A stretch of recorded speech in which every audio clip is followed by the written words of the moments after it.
Hello बच्चों, आज का जो हमारा टॉपिक रहने वाला है वो क्लास 12th में, जैसा कि आप सभी को पता है, एडमिशन हम लोग पढ़ रहे हैं। तो आज हम क्लास में लेने वाले हैं वर्कमैन कंपनसेशन रिजर्व। ये क्या होता है, इसकी कैसे जर्नल एंट्री करते हैं, आज की क्लास में हम पूरा डिटेल में इसको समझने वाले हैं। तो चलिए आज की क्लास को स्टार्ट करते हैं।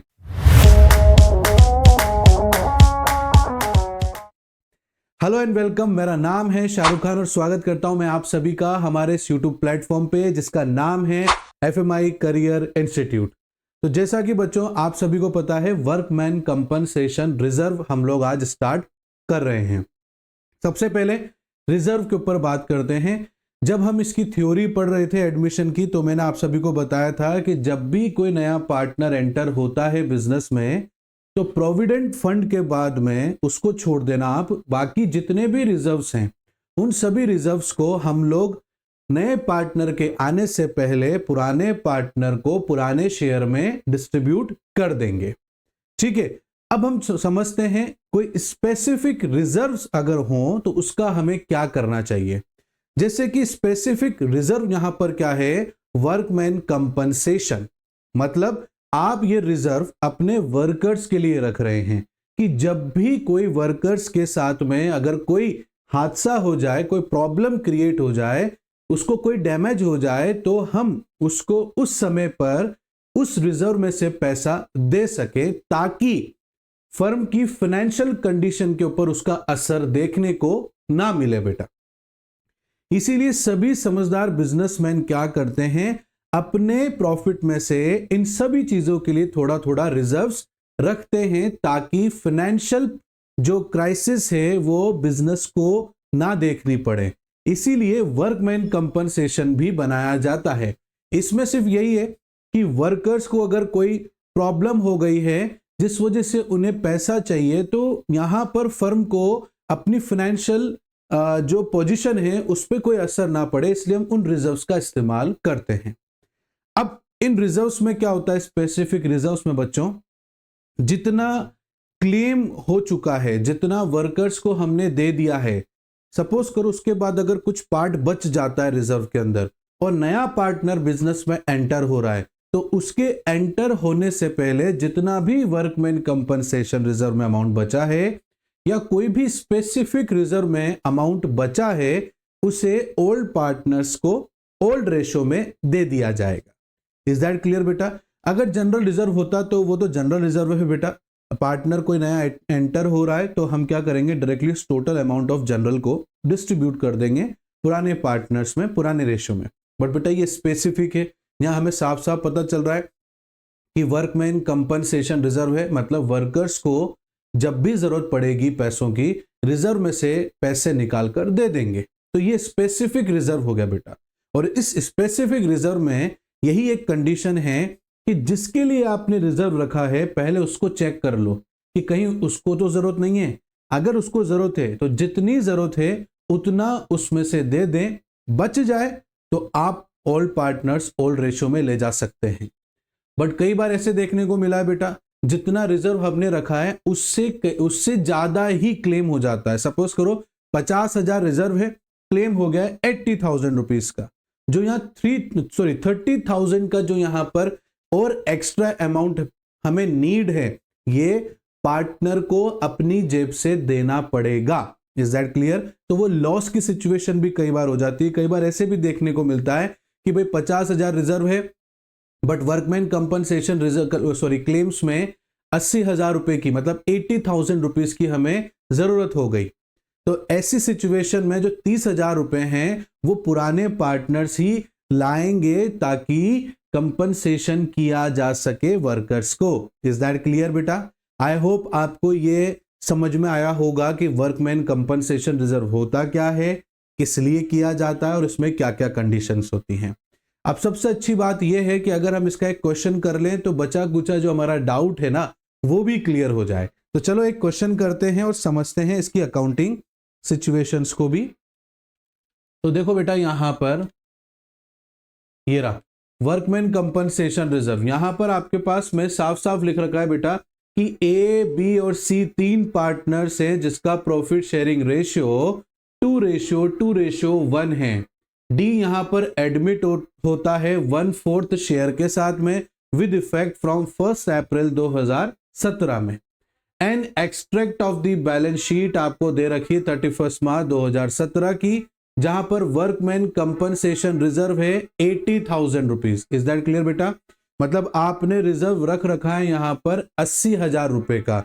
अब इसमें हम लोग क्या करेंगे बच्चों, यहां पर अलग अलग हमारे पास में ऐसे करके 4 केसेस दे रखे कि भाई फर्स्ट केस में ये है सिचुएशन, सेकंड केस में ये सिचुएशन है, थर्ड केस में ये सिचुएशन है, फोर्थ केस में ये सिचुएशन है। तो अलग अलग सिचुएशन में हम लोग अलग अलग तरीके से एंट्री करेंगे। Is that clear? तो पहला हम लोग यहां पर देखते हैं केस फर्स्ट देखते हैं बेटा।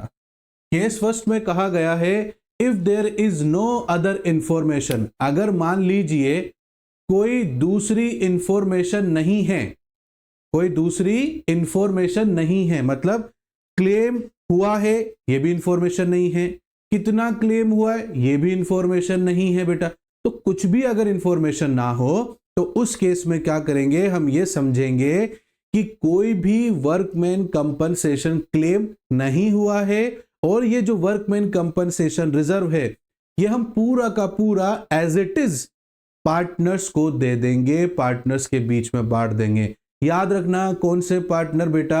ओल्ड पार्टनर, क्योंकि नए पार्टनर का इस रिजर्व में अभी कोई कंट्रीब्यूशन नहीं है बेटा। तो ये पूरा वर्कमैन कंपनसेशन रिजर्व पूरा का पूरा पुराने पार्टनर्स में बांट दिया जाएगा। और किस रेशो में बेटा? ओल्ड रेशो में। तो एंट्री कैसे करेंगे बेटा? तो पहली वर्कमैन कंपनसेशन रिजर्व में शॉर्ट फॉर्म में लिख रहा हूं बेटा, ठीक है ना, आप लोग मत करना ऐसा, ठीक है। अकाउंट डेबिट, बैलेंस शीट की लायबिलिटी साइड में हमें 80,000 रुपीज दे रखा है बेटा, तो ये 80,000 हमने ले लिया। अब ये हमारे जो 3 पार्टनर्स हैं ए बी और सी, इसमें बांट दिया जाएगा। तो A's capital account to B's capital account और 2 सीज कैपिटल अकाउंट। और किस रेशो में बटेगा बेटा? याद रखना ओल्ड रेशो में बढ़ता है बेटा, ठीक है। किसमें बटेगा बेटा? ओल्ड रेशो में। ओल्ड रेशो हमारे पास 2:1 है। तो देखो बेटा 80,000 रुपीज है।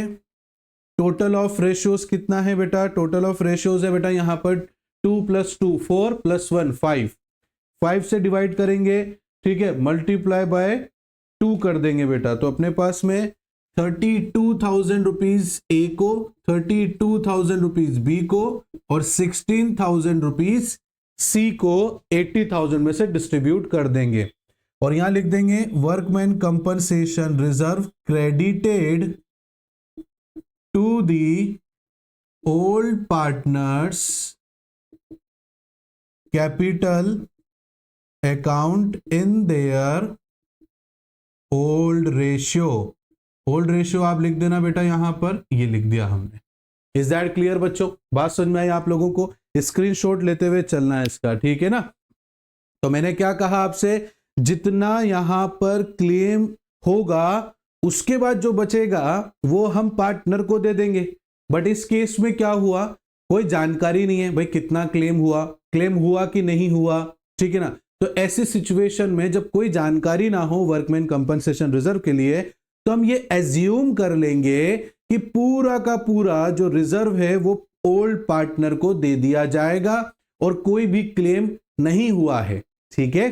तो पहले केस में आप लोग अच्छे से ध्यान रखना बेटा कि अगर कोई जानकारी ना हो तो पूरा का पूरा वर्कमैन कंपनसेशन रिजर्व पार्टनर्स के बीच में डिस्ट्रीब्यूट कर देंगे। और जब भी रिजर्व की बात आएगी 2 बातें आपको ध्यान रखनी है। रिजर्व पुराने पार्टनर को दिया जाएगा और पुराने शेयर में दिया जाएगा, नए पार्टनर का कोई भी कंट्रीब्यूशन नहीं रहता है। इज दैट क्लियर बच्चों? आ रही है बात समझ में आप लोगों को? चलो वेरी गुड, अगर आ रही है तो। ऐसे ही हम केस नंबर 2 देखेंगे क्योंकि फर्स्ट यहां पर कंप्लीट हो जाता है। केस नंबर 2 है if a claim for workman compensation is estimated at ₹50,000। मतलब जो 80,000 आपके पास में वर्कर्स के लिए रिजर्व है उसमें से 50,000 मतलब 50,000 रुपीज की वर्कर्स को जरूरत पड़ गई, इसलिए वर्कर्स ने क्लेम कर दिया और वो टोटल अमाउंट कितना क्लेम किया बेटा 50,000, मतलब रिजर्व अभी भी हमारे पास ज्यादा है, क्लेम कम है। तो हम क्या करेंगे बेटा, 80,000 में से 50,000 हमारे वर्कर्स को दे देंगे और जो बचा हुआ सरप्लस अमाउंट है वो पुराने पार्टनर को पुराने शेयर में दे दिया जाएगा बेटा। ये बात आप लोगों को अच्छे से ध्यान रखनी है बेटा, इस बात का ध्यान रखना आप लोग, ठीक है। तो देखो यहां पर क्या लिखेंगे हम कि हमारे पास वर्कमैन कंपनसेशन रिजर्व है, डेबिट में 80,000 रुपीज बेटा, उसमें से provision for workman compensation claim हमारा 50,000 रुपीज हो गया बेटा। रिजर्व हमारे पास में 80,000 है बेटा, 50,000 वर्कर्स ने हमसे ले लिया, अब कितने बचे बेटा, तो हमारे पास बचे 30,000। तो ये सरप्लस अमाउंट जो 30,000 बचा है, ये रिमेनिंग अमाउंट जो बचा है ये पुराने पार्टनर्स को पुराने शेयर में दे दिया जाएगा। कैसे, सेम वही है बाद में बेटा, to A's capital account, to B's capital account, to C's capital account. ठीक है बेटा। अब यहां पर कितना है बेटा, 80,000 में से 50,000 गए बेटा, तो हमारे पास में 30,000 बचे बेटा। ओल्ड रेशो कितना है, 2 + 2 + 1 मतलब 5 से डिवाइड करना है और इंटू 2 कर देना है बेटा। तो 12,000 रुपीज ए को, 12,000 रुपीज बी को और 6,000 रुपीज यहां पर किसको मिल जाएंगे बेटा, सी को। इज दैट क्लियर बेटा, क्योंकि इनका रेशियो में यहां लिख देता हूं ए बी और सी, 2:1, आपको स्क्रीन पे भी नजर आ रहा होगा बेटा, ठीक है। आ रही है बात समझ में आप लोगों को। नरेशन आप लिख देंगे, surplus amount of workman compensation reserve credited to the old partners capital account in their old ratio. इस बात का ध्यान रखना, ठीक है। मैं हर बार नरेशन में भी लिख रहा हूं ताकि आप लोगों को ना सुन सुनकर ही उसकी क्या पड़ जाए, आदत पड़ जाए, ठीक है, आप भूलो ना, ठीक है। तो ये 2 केसेस हम लोगों ने मेंटेन किए बेटा, आई होप आपको ये समझ में अच्छे से आ रहे होंगे। अब थर्ड केस देखते हैं। मान लीजिए if a claim for workman compensation is estimated at ₹80,000, मतलब रिजर्व कितना है आपके पास में 80,000, जरूरत कितनी पड़ गई वर्कर को 80,000। तो ये रिजर्व रखा किसके लिए था, वर्कर्स के लिए रखा था ना। अब अगर वो पूरा का पूरा अमाउंट वर्कर्स के ऊपर भी खर्च हो जाता है तो सबसे पहले वर्कर है बेटा, बचेगा तो ओल्ड पार्टनर को मिलेगा, क्योंकि ये स्पेसिफिक रिजर्व है। जिस कार्य के लिए, सॉरी, जिस काम के लिए आपने ये रिजर्व रखा है ना बेटा, सबसे पहले उसको पूरा करना है।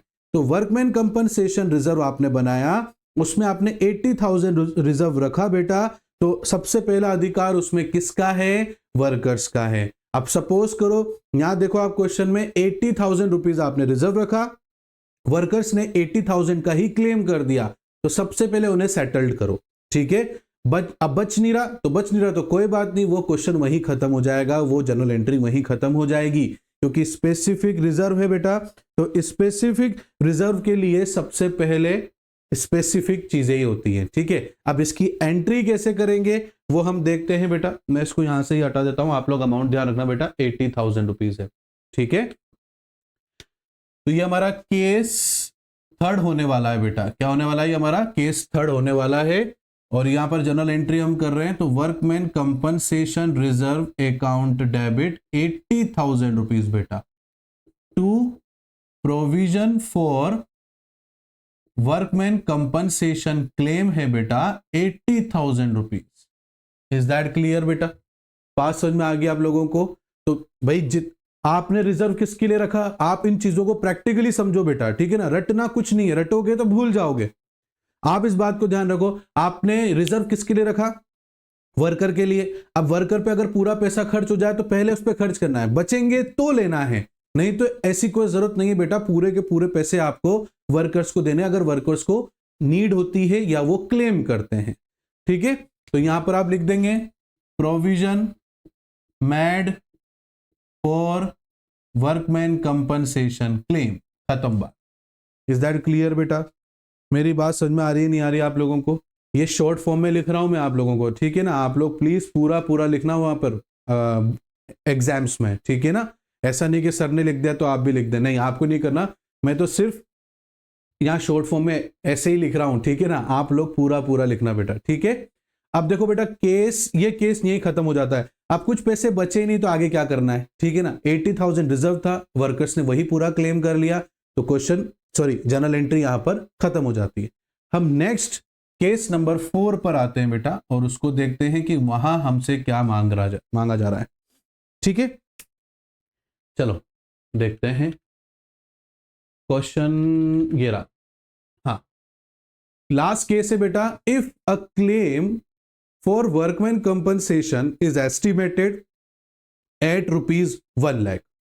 अब देखो, हमारे पास में रिजर्व हमने वर्कर्स के लिए कितना रख रखा है बच्चों? सर हमने रिजर्व रख रखा है 80,000 रुपीज का, जो कि बैलेंस शीट की लायबिलिटी में दिखाया जाता है। रिजर्व्स लायबिलिटीज ही होती हैं, आप लोग दिमाग में कंफ्यूजन मत रखना, ठीक है ना। ये सारी की सारी एंट्रीज कौन कर रहा है? ये सारी की सारी एंट्रीज, ये सारा का सारा लेन देन कौन कर रहा है? फर्म कर रही है बेटा। ये अकाउंट भी कौन बना रही है? फर्म बना रही है। आपको फर्म के पॉइंट ऑफ व्यू से सारे काम करने हैं। तो बेटा रिजर्व फर्म के लिए लायबिलिटी है कि भाई जिस चीज के लिए रिजर्व रखा गया है वहां फर्म की लायबिलिटी बनती है कि जब भी इस रिजर्व की जरूरत पड़ेगी तो इस रिजर्व को मैं कौन, फर्म दे दूंगी या पे कर दूंगी। इसलिए रिजर्व सारे के सारे क्या होते हैं बेटा? लायबिलिटीज होते हैं। Is that clear? चलो वेरी गुड, आगे देखते हैं बेटा कि भैया 1,00,000 रुपए का क्लेम हुआ है और हमारे पास रिजर्व में 80,000 रुपीज पड़े हुए हैं, ठीक है। कितने पड़े बेटा हमारे पास में? 80,000 रुपीज। अब बेटा जो 20,000 रुपए है ये कौन लेकर आएगा? पार्टनर्स लेकर आएंगे। और कौन से पार्टनर लेकर आएंगे भैया? याद रखो, जब प्रॉफिट हो रहा था रिजर्व के अंदर, जो बच रहा था, सॉरी प्रॉफिट नहीं, जो रिजर्व बच रहा था वो कौन ले रहा था? पुराने पार्टनर ले रहे थे। और किस रेशो में ले रहे थे? पुराने रेशो में ले रहे थे। तो आज अगर रिजर्व को एक्स्ट्रा अमाउंट की जरूरत पड़ रही है पेमेंट करने के लिए, तो वो एक्स्ट्रा अमाउंट लेकर भी कौन आएगा? पुराने पार्टनर लेकर आएंगे। और किस रेशो में लेकर आएंगे? पुराने शेयर में लेकर आएंगे। ऐसे चीजों को याद रखना बेटा, तो आपको रटने की जरूरत नहीं पड़ेगी और हमें आसान हो जाएगा, ठीक है। तो यहां पर 1,00,000 रुपए की जरूरत पड़ गई, मतलब 1,00,000 रुपीज की पड़ गई। तो सबसे पहले 80,000 पूरा का पूरा हम कहां से ले लेंगे बेटा? कहां से ले लेंगे? वर्कमैन कंपनसेशन रिजर्व से। तो देखो बेटा, workman compensation reserve account debit 80,000 rupees हमने ले लिया बेटा। इज दैट क्लियर बेटा? आपको इन टॉपिक से पहले मैंने रिवैल्यूएशन अकाउंट पढ़ाया था और उसमें मैंने आपको बताया था बेटा जितने भी एसेट्स हैं और जितनी भी लायबिलिटीज हैं उनमें अगर कोई चेंजेस आते हैं तो इन सभी के लिए एक स्पेसिफिक अकाउंट बनाया गया है जिसका नाम है रिवैल्यूएशन। जिसमें मैंने आपको बताया था लायबिलिटी अगर इंक्रीज हो रही है तो डेबिट साइड में एंट्री करना है रिवॉल्यूशन के, और अगर एसेट्स इंक्रीज हो रही है तो क्रेडिट साइड एंट्री करनी है रिवॉल्यूशन के। अब यहां पर देखो बेटा, आपकी लायबिलिटी 1,00,000 रुपीज हो गई है। पहले 50,000 ये चल रही थी, ठीक है। अब वो 1,00,000 रुपीज हो गई है, मतलब 80,000 आप सोच रहे थे कि भाई 80,000 का क्लेम होगा तो मैं दे दूंगा, ठीक है। अब 80,000 से वो 1,00,000 रुपए मतलब 1,00,000 रुपीज हो गई है। तो लायबिलिटी इंक्रीज हो गई बेटा, और लायबिलिटी इंक्रीज होती है तो रिवॉल्यूशन की कौन सी साइड में आती है? डेबिट साइड में। इसलिए हम लोग यहां पर क्या लिखेंगे? रिवैल्यूएशन अकाउंट को डेबिट कर देंगे। और 1,00,000 माइनस 80,000 कितना हो गया? 20,000। ये 20,000 रुपीज रिवॉल्यूशन में चला जाएगा। और ये रिवॉल्यूशन जो होगा वो आगे देखते हैं क्या करना है। और यहां लिखेंगे to provision for workman compensation claim 1,00,000 rupees. कितना हो जाएगा बेटा? 1,00,000 रुपीज हो जाएगा। इज दैट क्लियर बेटा? तो यहां लिखेंगे प्रोविजन, ये ऐसा लिखेंगे provision made for workman compensation claim and shortfall